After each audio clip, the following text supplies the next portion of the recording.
Honduras y Nicaragua, El Salvador, al igual que Guatemala, Costa Rica, Panamá, deberíamos de ser el mismo país.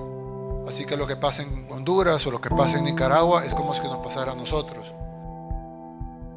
Y dependiendo de cómo pasemos nosotros esta emergencia, si primero Dios nos sobran recursos, vamos a ponerlos a la disposición de sus gobiernos y a la disposición de sus poblaciones.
Los bendiga a cada uno de ustedes y los lleve con bien así. Bellas saludos.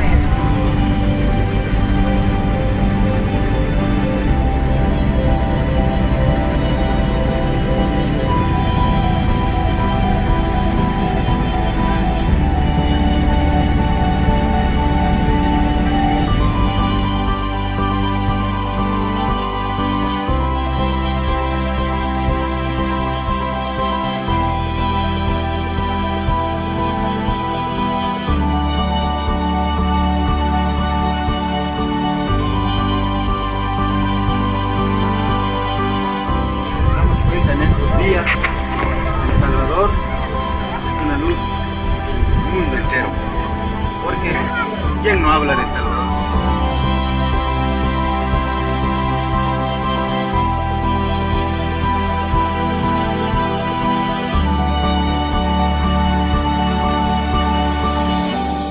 Tenemos mucho que agradecerles porque pues ya ve, para ser un país tan pequeño y nos están brindando ayuda y trayéndolas pues a las viviendas acá.